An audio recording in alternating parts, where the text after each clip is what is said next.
I think it's interesting you say that, because I think one of the worst things that ever happened in business was the website. And the reason for that is that we actually pushed customers away, and we actually said, talk to the hand or talk to the website. And what we did was that we lost the ability to actually have conversations with customers. Before websites, there was a lot more conversations going on. We probably had Salesforces, or there was far more people using the telephone and having conversations. And we basically said, it's all over there. Go and sort it out yourself. The thing is that I think that a lot of companies, though, would say that they were using social media.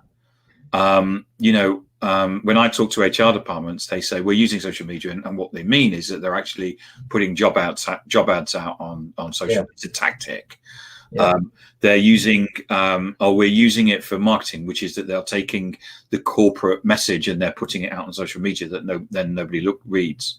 And what they forget is that if I fly, I actually start my flight starts a week before the flight starts, because I start thinking. So I'm actually going to Barcelona in 2 weeks, and I was thinking, and I've got to pack my bag.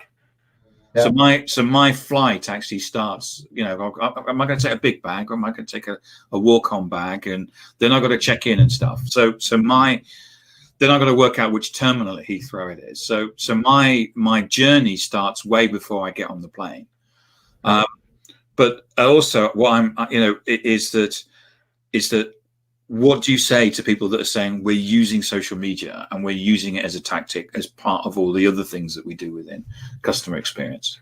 Yeah, so I love your example, Tim, because clearly, a lot of travel businesses don't think of your travel journey the way you're exactly describing it, right? So in your case, it starts a week before. For some other person, it might start a day before or 3 days before.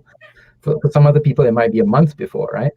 And here's the thing, we are using, so when I say we, I mean travel businesses. A lot of travel businesses that I know are using social media today the same way that they use websites. So to your point, right, social media has become effectively the third or the fourth channel. So after telephones, emails, and websites, it's become yet another platform for advertising and broadcasting.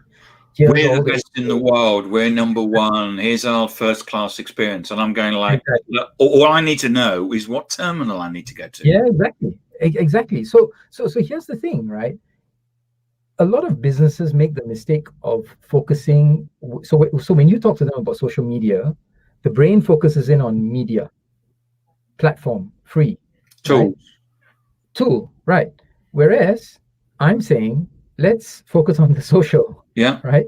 So when you're social, you're having conversations, you're interacting, right? You're not broadcasting, advertising, putting FAQs, and you're not talking at customers. You're talking to me, right? It's exactly the same thing as if you go to a bar for a drink, right? Do you walk into a bar and your regular bar? Do you promptly get up on a stool and start announcing to everyone, I am so and so, this is what I do, I'm fantastic at what I do, and there's 30% off, and there's a 30% off for my services? Is that what you do? They're phone for security. Yeah, you walk in, you look for your friends. If you don't have friends there, you make conversation, and you listen, and you ask people about what they do. You ask them what they do. You interact. You have conversations. You're social. That's what you need to do, right? And that's how you're gonna understand some of the most common concerns that your customers have. What typical questions do customers ask a week before, 5 days before, 3 days before? How can I build that into the conversation with you, right? Yeah. So what do organizations need to do?